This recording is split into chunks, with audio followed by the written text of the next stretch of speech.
한 목소리로 같이 읽겠습니다. 시작. 내가 환난 중에 여호와께 부르짖었더니 내게 응답하셨도다. 여호와여 거짓된 입술과 속이는 혀에서 내 생명을 건져주소서. 너 속이는 혀여 무엇을 내게 주며 무엇을 내게 더할꼬. 장사의 날카로운 화살과 무댐나무 숯불이로다.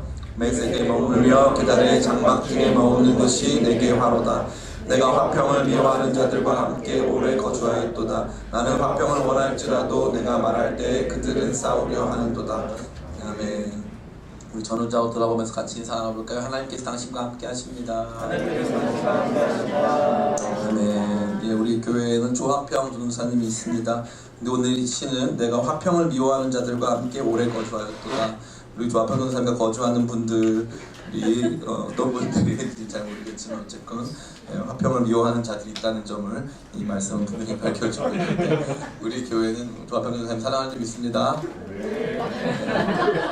사랑해요. 찬양도 얼마나 뜨겁게 잘하는지 모르겠어요. 감사합니다. 시편 119편 설교를 마치고 이제 어떤 말씀을 나눌까 고민을 많이 하다가 하나님께서 주시는 감동, 고민하지 말고 120편부터 해라, 그런 감동이 있어서 오늘부터 120편의 말씀 이후로 우리가 같이 시편의 말씀을 좀 생각해 보려고 합니다. 특별히 여기서 중요한 부분은 표제어인데요. 이 표제어가 여러분 가지신 성경에 나와 있는지는 모르겠지만 일반적으로 붙여져 있는 표제어는 바로 성전에 올라가는 노래라고 되어 있습니다.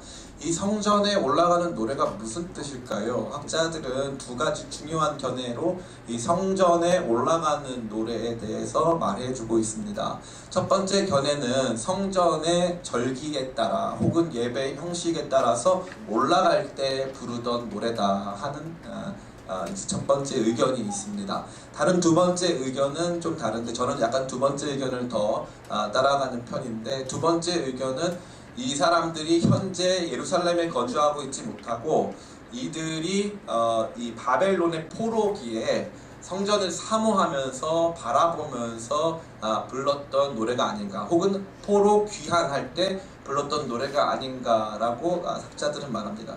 제가 왜 두 번째 의견에 더 많이 동의를 하냐 하면, 이 뒤에 보시면 계속적으로 성전에 올라가는 노래가 쭉 등장하거든요. 쭉 등장하는데 주제가 다 달라요. 어떨 때는 개인 탄원시, 어떨 때는 제왕시, 그러니까 다양한 주제를 노래를 부르고 있기 때문에 단순히 성전에 올라갔을 때 무슨 예식에 맞춰서 부르는 것이라기보다 특별히 개인적인 내용은 너무 많고, 그래서 제가 생각했을 때는 내용적으로 봤을 때는 이게 예배 형식에 쓰였다기보다는 아마 바벨론 포로기에 쓰이지 않았는가 하는 생각을 많이 불러일으킵니다. 어쨌건 이 노래는 성전으로 올라가는 노래가 되겠습니다. 그러한 가운데 우리가 이 시편을 지은 사람의 삶의 내용을 알 수 있는 부분은 바로 5절에 있죠. 이 말씀 같이 한번 읽어봤으면 좋겠습니다. 같이 한번 읽어볼까요? 시작. 아멘. 매색에 머물며 계달의 장막 중에 머무는 것이 내게 화로다.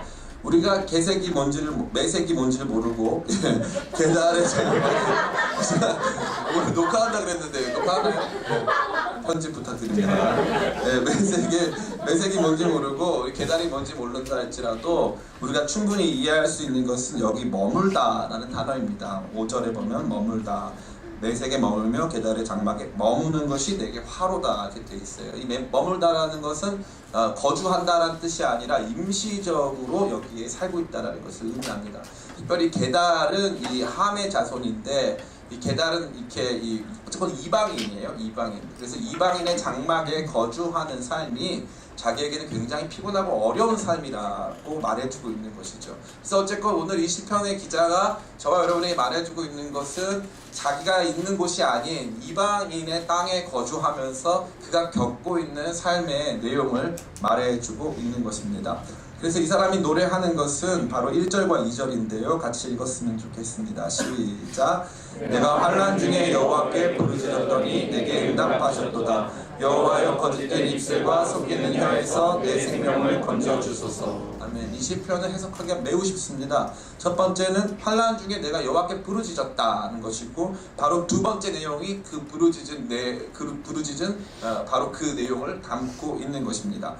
부르짖었는데 환란이 뭐였냐면 뒤에 나오겠지만 어쨌건 환란 속에서 부르짖었는데 그 부르짖음의 내용이 뭐였냐면 여호와여 거짓된 입술과 속이는 혀에서 내 생명을 건져 주소서. 이 시편의 내용은 매우 분명합니다. 이 사람은 지금 이 거짓된 입술과 속이는 혀로 상징화된 말에 의해서 철저히 고통을 당하고 있는 것입니다. 말에 의해서 누군가가 그 사람에게 거짓된 말 혹은 속이는 말들을 계속적으로 함으로써 그가 겪고 있는 어려움을 그가 토로하고 있는 것이죠. 그러한 가운데 그가 이것을 어떻게 얼만큼 크게 생각하냐 하면 1절에 내가 환난 중에 여호와께 부르짖었다고 되어 있습니다. 말 때문에 환난이 됐다는 것이고 뿐만 아니라 2절에 보면 거짓된 입술과 속이는 혀에서 내 생명을 건져달라고 하는 것입니다. 우리가 보기에는요, 사람의 중요한 문제는 돈의 문제라든가 폭력의 문제라든가 정치적인 문제라든가 사건 사고와 관련된 문제일 거라고 생각하는 경우가 아주 많이 있는데, 일반적인 사람들이 살아가는 삶의 문제 속에서 생각보다 크게 작용하는 것은 바로 이 말의 문제입니다. 말의 문제. 사람은 어디에 살고 있습니까? 이 언어는 존재의 집이라고 합니다. 언어는 존재의 집. 우리는 말 속에서 살고 있는 거예요. 여러분 부모님의 진짜 자녀인지 여러분 어떻게 합니까? 저는 사실 의심이 돼서 친자 확인을 해봤다. 손 들어볼까요? 예, 우리 중에 없어서 다행입니다. 예, 그런 분이 계시면 그분들 예수님 어떻게 믿는지 모르겠어요. 근데 어찌됐건 우리 중에는 우리가 누구의 자녀인지에 대해서 물론 딱 봐도 닮은 사람들이 있어요. 그래서 이거는 뭐 친자 확인이 필요 없는, 눈으로 친자 확인이 가능한 분들도 계십니다. 그러나 그럼에도 불구하고 우리가 한국인이고 우리가 누구의 자녀고 할 때 우리는 과학적인 검증 절차를 거칠 필요가 없습니다. 우리 왜요? 그렇게 들어왔기 때문에. 저는 예외일 수 있겠지만 수많은 사람들이 자기가 순수 한국 혈통이라고 생각하는 분들이 아주 많아요. 순수 한국 혈통. 저는 어릴 때부터 생각해본 적이 없습니다. 저의 고향은 어디가 먼 곳에 있을 것이라는 생각을 누누했고, 제가 최근에 만나본 미얀마 분이 저랑 좀 닮았더라고요. 왠지 내가 그쪽이었던 것 같다. 산지 쪽인 것 같다. 그런 느낌을 굉장히 많이 받아요. 근데 수많은 사람들이 우리의 역사, 우리의 문화, 왜 우리는 일본인이 아닌가? 왜 우리는 중국인이 아닌가? 왜 우리는 이렇게 살아야 하는가? 이 모든 것들은요, 사실은 말에서부터 비롯된 것입니다. 말이 역사를 만들고 또 역사가 인간을 만들고, 우리는 그래서 이 언어가 존재의 집이라고 하는 상징은 굉장히 중요하고 굉장히 아주 적실한 그런 상징이라고 할 수 있습니다.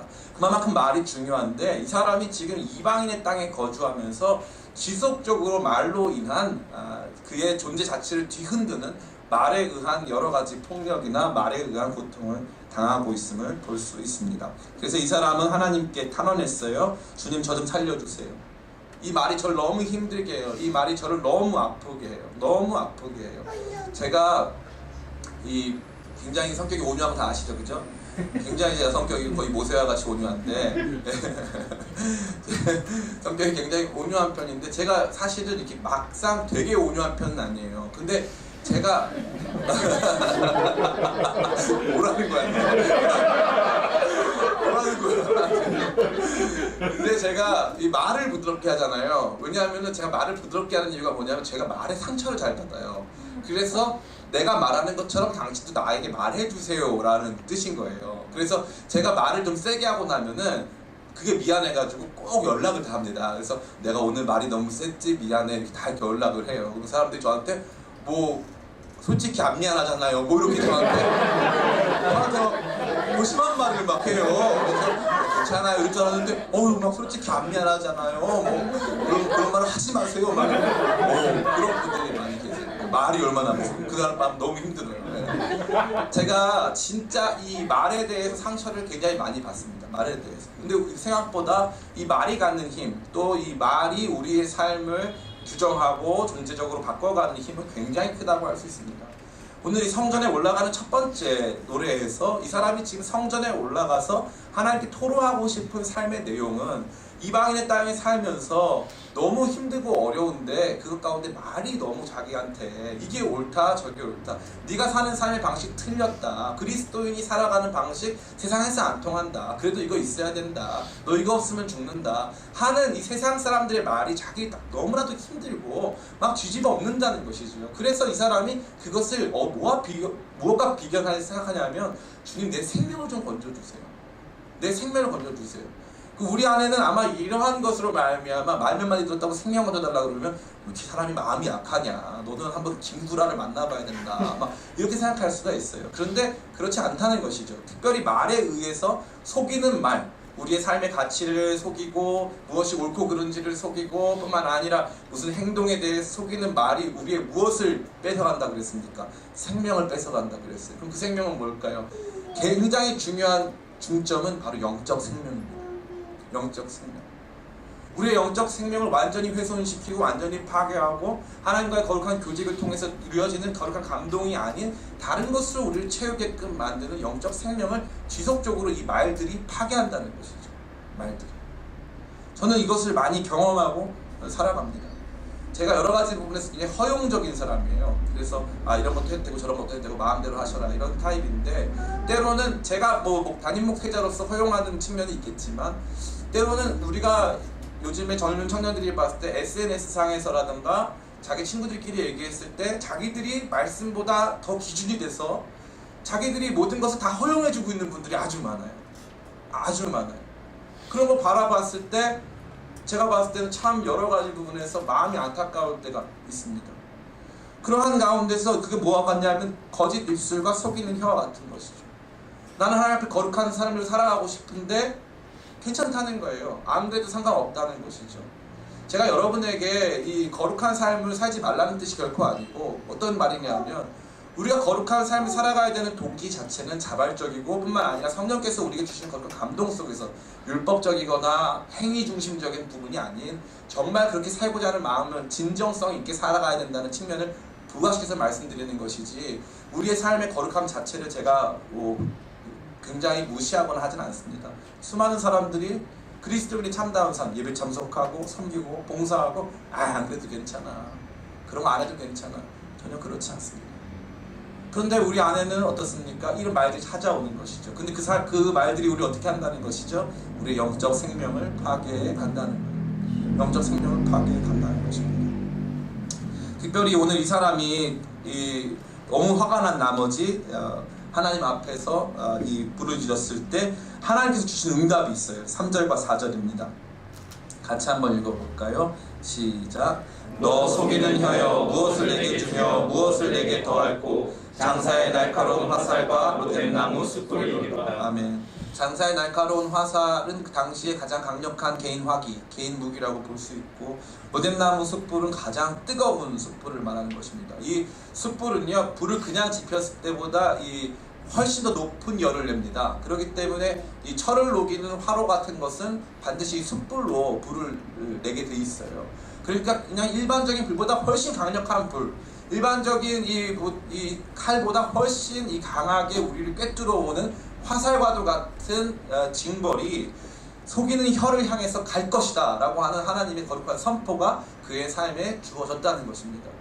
다시 말해서 하나님이 그에게 주신 응답은 속이는 혀, 거짓된 입술은 반드시 내가 심판하겠다 하는 메시지를 그가 들었다는 것이에요. 그러고 나서도 그가 이 화가 안 풀렸는지 그의 삶의 내용들을 토로하는 것이 바로 5절부터 7절의 내용입니다. 그게 뭡니까? 내가 지금 이방 땅에 사는 게 너무 힘들다라는 것이죠. 메색에 머물며 계달의 장막 중에 머무는 것이 되게 화루다. 내가 너무 힘들다, 어렵다 하는 것입니다. 그 가운데 뭐라고 말합니까? 내가 화평을 미워하는 자들과 함께 오래 거주하였도다. 나는 화평을 원할지라도 내가 말할 때 그들은 싸우려 하는도다. 굉장히 너무 오랜 시간 동안 내가 샬롬, 여기서 화평은 샬롬인데 하나님의 평안, 하나님의 거룩하신 통치와 관련된 얘기를 하면은 여기 사람들은 웃기는 소리 하지 마, 집어쳐, 너는 그런 사람이 아니야, 그렇게 살아서는 바보 멍청이들이야. 이 말을 누가 제일 많이 합니까? 부모님이 자녀들이 제일 많이 합니다. 부모님 자녀들에게, 특별히 어떤 자녀들에게, 이제 신앙이 좋아지고 있는 자녀들에게 많이 해요. 너 그것만 가져서는 안 돼, 실력도 있어야 돼. 물론 맞는 말이죠. 맞는 말이죠. 그런데 그럼에도 불구하고 조금씩 우리 자신을 포장해 가면서 조금씩 이 참다운 삶, 하나님 안에서 하나님께서 우리 다스릴 때 경험하는 화평, 샬롬보다 우리 자신이 만들어내는 샬롬, 우리 자신이 통치자가 되는 여러 가지 평안을 더 추구하게끔 거짓된 입술과 속이는 혀로 우리의 삶을 만들어가고 있다는 것입니다. 그때 이 사람 뭐라고 말합니까? 내가 너무 그게 나에게 화고 내가 너무 오랫동안 거주하여서 그게 너무 큰 고통이 됐다는 것이죠.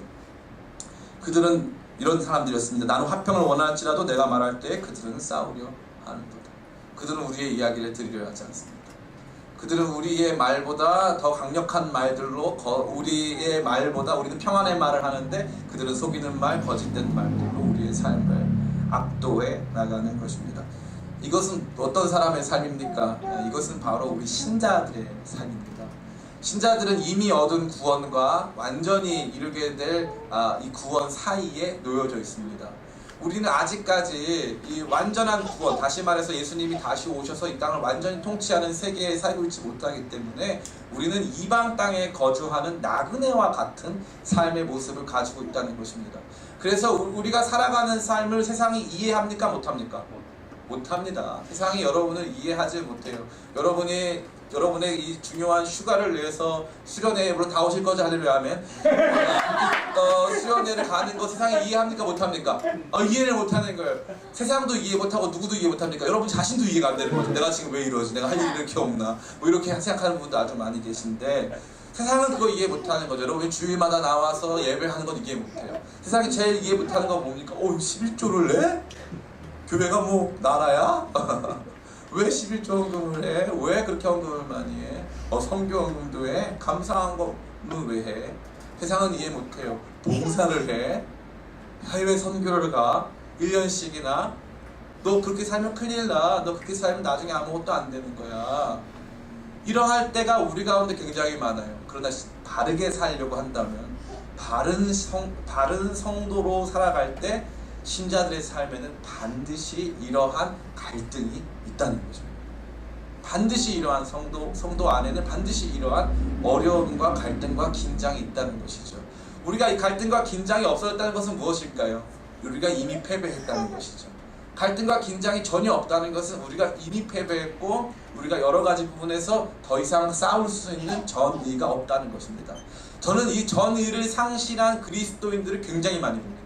그리스도인들 중에 처음에는 굉장히 자기 자신을 지켜내고 말씀 앞에 서기 위해 기도의 자리에 나가기 위해 예배의 자리에 나가기 위해서 분투하지만 조금씩 우리 자신이 뒤로 물러가 침륜에 빠지고 하나님 앞에 서는 일들을 조금씩 등한시하기 시작합니다.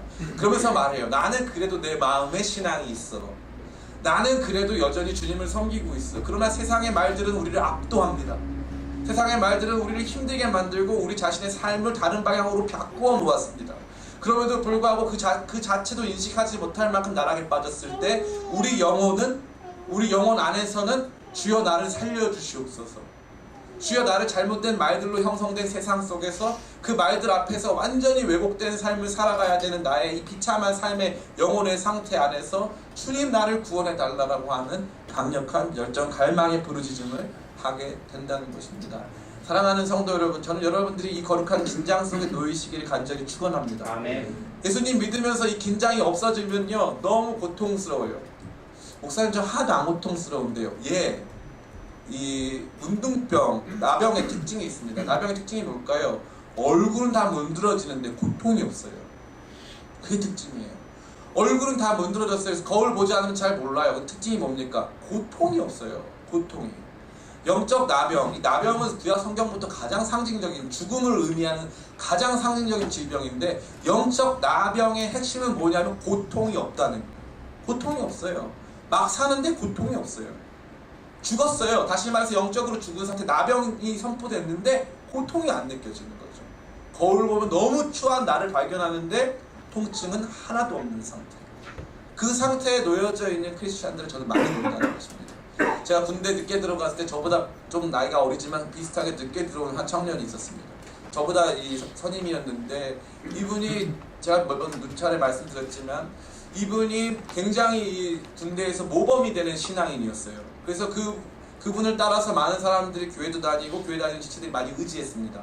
상병 되고 나서 이분이 제일 즐거워하는 일은 뭐였냐 하면 신앙서적 읽기, 성경 읽기, 예배를 빠져본 적이 없어요. 그런데 갑자기 이분이 자기가 너무 그동안 개인 개인 발전을 위한 일들을 등한시했다며 주일날 교회 갔다 오는 게 부담스럽다. 그래서 조금씩 이제 교회에 안 나오기 시작했어요. 근데 제가 한 번도 본 적 없는 그 선임님의 입에서 조금씩 욕이 나오는 거예요. 그러고 나서 조금씩 그 선임이 이제 군에서 그렇게 힘든 일도 없는데 우리는 별로 안 힘들었거든요. 지난주에 제가 설교 때 말씀드렸죠. 그 통신소에 개가 오면 개를 데리고 교회를 가는 부대예요. 얼마나 안 힘들었겠어요. 우리 통신소는 겨울에 따뜻하고 여름에 시원해요. 아주 좋은 부대예요. 근데 거기에 있으면서 갑자기 입에서 욕이 나오기 시작하는 거예요. 자기가 알지 못했는데. 그리고 갑자기 이 형제가 이제 담배를 피우기 시작하는 거예요. 뭐 그럴 수 있겠죠. 근데 교회를 안 다녀요. 그 다음에 교회를 아예 안 가요. 그러면서 조금씩 자기 자신이 나락에 빠져 있는지도 모른 채 그냥 그렇게 전역을 하더라고요. 어떻게 된 겁니까? 진짜 믿음으로 시작했는데 그의 삶의 결국은 사실 영적인 죽음으로 끝났다는 것이죠. 저는 이게 너무나도 아파요. 너무나도 힘들어요. 이러한 모습을 제가 군대에서만 봤을까요? 죄송한 말인데 아니에요. 교회에서도 많이 봤어요. 그래서 저는요, 새로 믿는 분들이 너무 뜨거우면은 첫 번째로는 그분을 격려해주고요, 두 번째로는 기도해드려요. 너무 뜨겁잖아요. 처음에 나는 정말 이 불이 안 꺼질 것만 같잖아요. 그렇지 않습니다. 근데 그걸 누가 끈다 이거예요. 세상에 속이는 혀, 세상에 거짓된 입술이 여러분을 찾아와서 여러분을 야, 알바가 훨씬 중요한 거야, 야, 돈 버는 게 훨씬 중요한 거야, 학점이 훨씬 중요한 거야, 정직보다 더 중요한 건 학점인 거야, 하나님의 거룩한 통치 속에서 일어나는 평안보다 더 중요한 건 돈이 주는 평안인 거야. 제가 요즘에 돈에 대해서 좀 묵상을 많이 해봅니다. 이 돈이 많으신 분들일수록 돈의 가치를 알아요. 돈이 없으면 없을수록 돈의 가치를 몰라요. 돈의 가치를 아는 사람은요, 사실은 돈을 예배해요. 돈을 예배해요. 잘 아는 수준이 아니라 돈을 예배하고 돈이면 다 된다고 생각해요.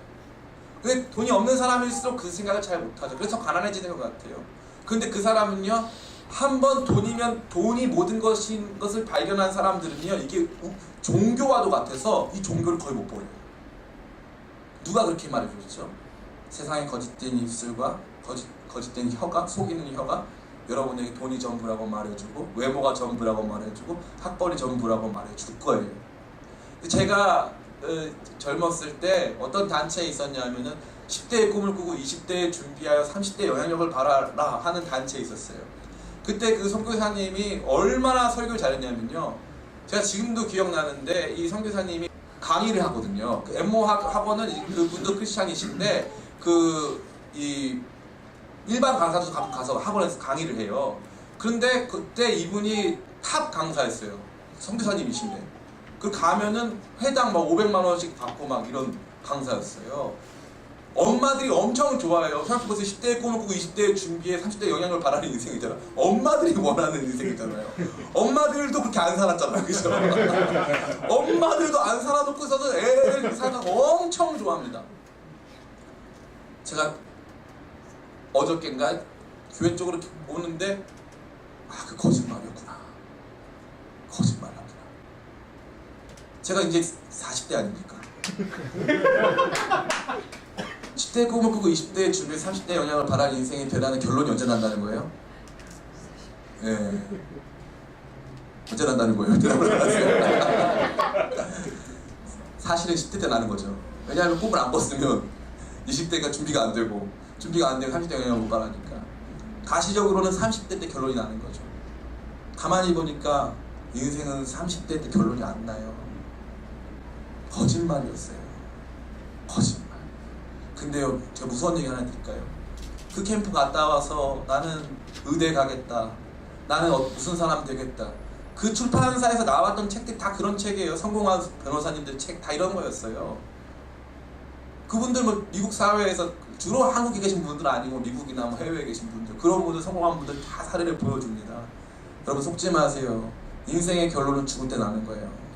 여러분이 어떻게 죽느냐가 여러분이 삶이 어떻게 살았는가를 말해줄 거예요. 내가 어떻게 살았는가를 여러분이 죽는 날 여러분의 성적표로 주님께서 제출하는 거예요. 그런데 젊은 그리스도인들이 다 속았어요. 다 속았어요. 그래서 신앙은 젊을 때 막 뜨겁게 해가지고 돈 많이 벌어서 뭐 장로님 되고, 그건 우리에게 속한 문제가 아니란 말이에요. 그건 우리에게 속한 문제가 아니라 주님께 속해 있어요. 나를 부르시고 나를 인도하시고 나를 빚어가시고 나를 세워가시고 내 코끝에 호흡을 언제 끝날지를 알고 계신 그 주님께 속했단 말이죠. 근데 세상에 거짓된 입술이 우리를 속인단 말이에요. 우리가 할 수 있는 우리의 능력이 우리의 가치라고 말해주고요, 우리가 가지고 있는 돈이 우리의 가치의 평안의 원천이라고 말해주는데 그것도 거짓말이란 말이죠. 그런데 그게 없을 때 우리가 얼마나 피곤해요. 그죠? 직장 없는 지체들한테요, 상처 많이 냅니다 이거. 예? 왜냐하면은 나는 열심히 했는데 아무것도 아니란 말이에요. 나는 최선을 다했는데 아무것도 아니에요. 이 대학 좋은데 못 나온 친구들한테 이게 얼마나 상처가 되는지 몰라요. 10대의 꿈을 꾸고 20대에 준비해서 30대 영향을 바란 인생이 돼야 되는데, 나는 10대의 꿈 꿨지만 내 실력이 부족해서 20대 때는 아무것도 준비할 수 없는 이런 나락에 빠져있다. 이게 뭡니까? 이게 지난 90년대 2000년대를 만들어왔던 청년들을 바르게 이끌고자 했던 사람들이 했던 작태 아닙니까? 이거는 신앙도 아니고 뭐도 아니고 그냥 성공론, 예?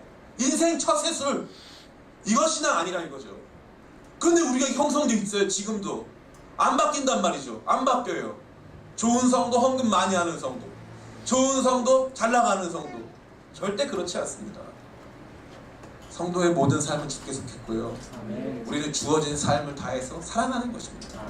우리의 삶에 거짓된 소리가 울려 퍼지기 시작할 거예요. 너 그거밖에 안 되지, 너 바보구나, 너 다 망가졌구나, 너 삶의 성적표가 그거구나.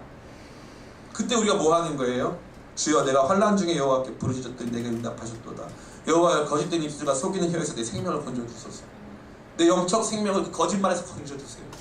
나를 파괴하고 내 영적 생명, 주님께서 주시는 거룩한 기쁨으로 충만한 내 생명을 파괴하는 것. 제 안에도 그게 있을까요, 없을까요? 저도 있어요. 저도 있어요. 유명한 목사가 되면은, 성공한 목사가 되면은 내가 좀 이름 좀 있나 보다.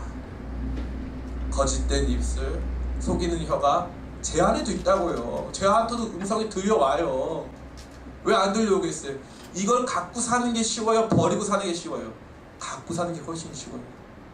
갖고 살다 보면 처음에 싸워요. 아니야. 근데 어떻게 돼요? 싸움을 멈춰요. 그리고 그냥 사는 대로 생각하고 살아요. 친구 만나고 남들 사는 것처럼 살아요. 그러다 보면 내 영은 어떻게 하고 있다는 거예요? 내 영은 주여 내 생명을 건져주소서. 영적 생명력이 하나도 없어요. 아까 저 어떤 형제님이 보내주신 그 기도 제목을 받고 너무 기뻤어요. 너무 힘들고 어려웠는데, 그게 말했잖아요, 제가 지난 주일에. 이게 신자의 삶이에요. 호락호락하지 않다고. 왜냐하면 믿음이 없으면 하나님을 기쁘시게 할 수 없나니, 하나님께 나아가는 자는 그가 계신 것과 그가 자기를 찾는 이에게 상 주시는 이심을 믿어야 하느니라. 그 말은 뭐라 그랬어요? 하나님이 계신 것을 믿기가 어렵고, 하나님을 찾을 때 그분에게 상 주실 것을 기다리기 어려운 삶의 상황이 바로 신자들의 삶이라는 거예요. 이제 여러분에게 펼쳐질 거예요. 40대가 되면 조금 쉬우냐? 안 쉬워요. 50대가 되면 좀 쉬우냐? 안 쉬워. 제가 봤을 때 60대, 70대는 좀 낫긴 하거든요. 근데 또 다른 고통이 찾아와요. 삶은 쉽지 않습니다. 늘 거짓된 입술과 속이는 혀가 여러분을 찾아와서 여러분의 삶의 가치를 폄하하고, 여러분이 어떠한 존재인지를 보지 못하게 만들고, 하나님께서 주시는 참된 평안보다 세상의 싸움, 경쟁, 세상 사람들이 가지고 있는 알량한 승리, 그것을 취하라고 여러분에게 말을 해올 거라는 것이죠. 그때 여러분 어떻게 하시겠습니까? 성전에 올라가는 노래. 저는 이게 너무 좋아요. 성전에 올라가는 첫 번째 노래가 우리 내면 안에서 울려 퍼지는 이 긴장이라는 거예요. 이 긴장이 있을 때 어떻게 한다는 거예요? 먼 발치 바벨론 땅에서 주의 성전을 바라보고 여호와여 하면서 부르짖는 거예요. 주님, 내 안에 이런 고통과 갈등이 있습니다. 저는 첫 번째로 여러분들이 이 고통과 갈등을 느끼게 되시기 간절히 바랍니다. 간절히 바라요. 이게 삶을 전쟁으로 보는 사람이 있고, 삶을 게임으로 보는 사람이 있어요.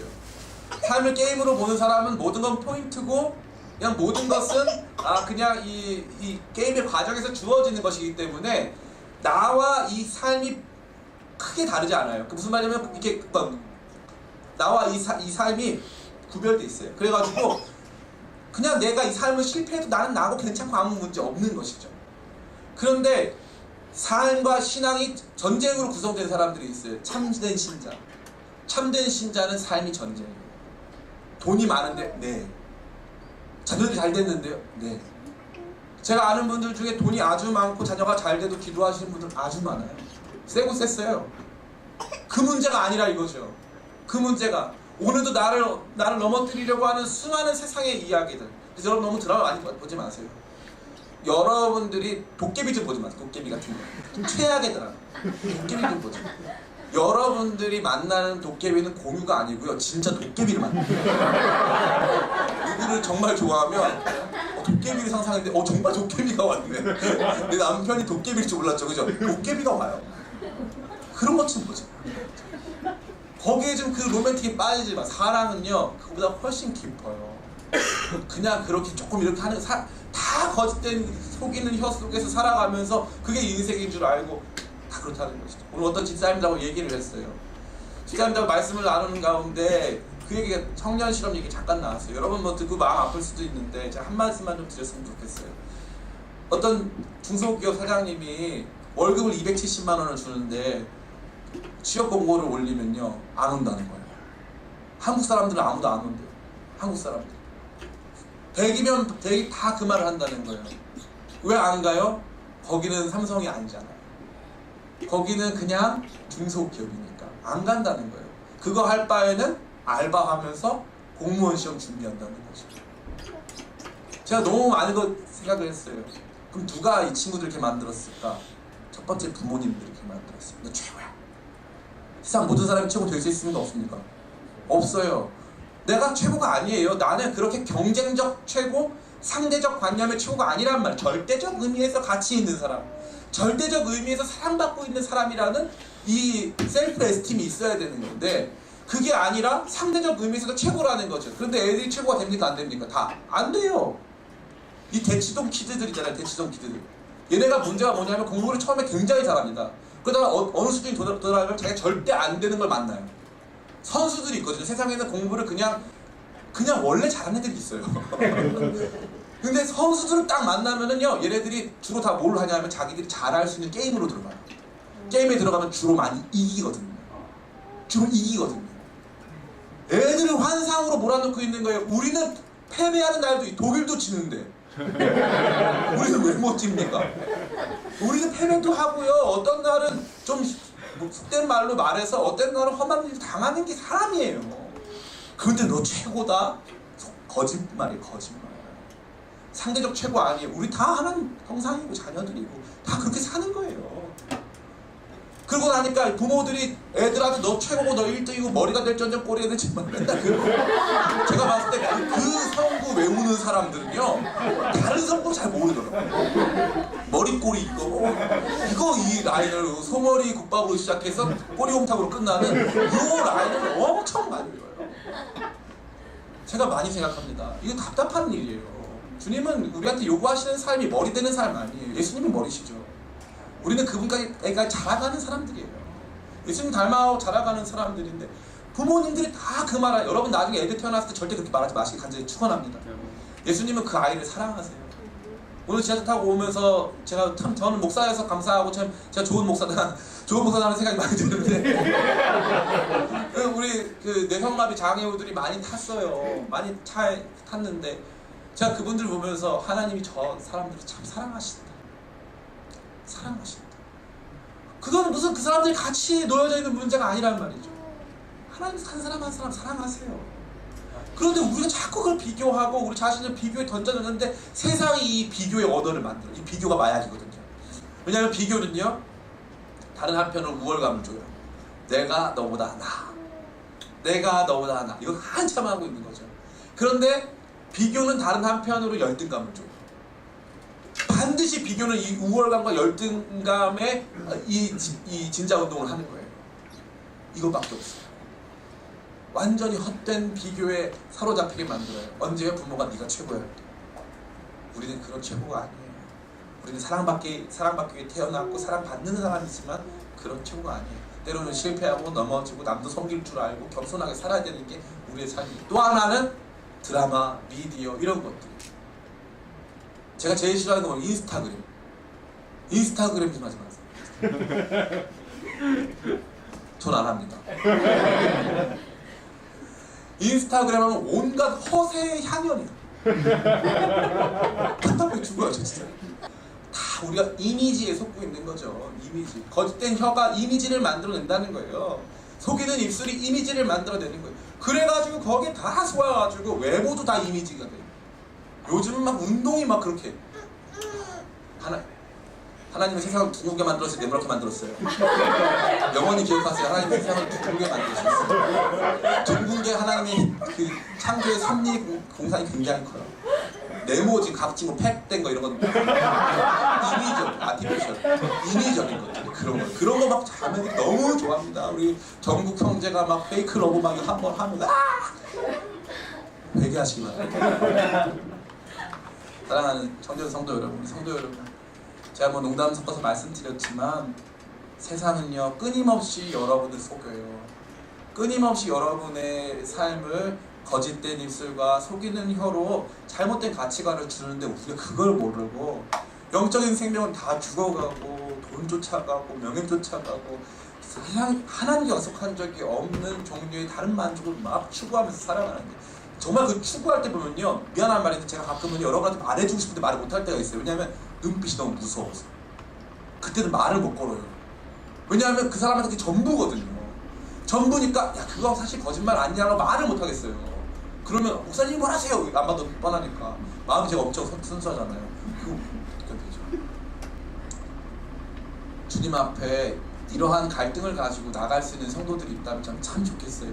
주님 세상이 저 속여요. 저 아파요. 저 너무 힘들어요. 저와 함께 해주세요. 저 새로운 마음 가질 수 있게 도와주세요. 하늘의 평안으로 채워주세요. 이러한 고백으로 나아가는 저와 여러분 다 되시길 간절히 원합니다. 찬양하겠습니다. 주가 보이신 생명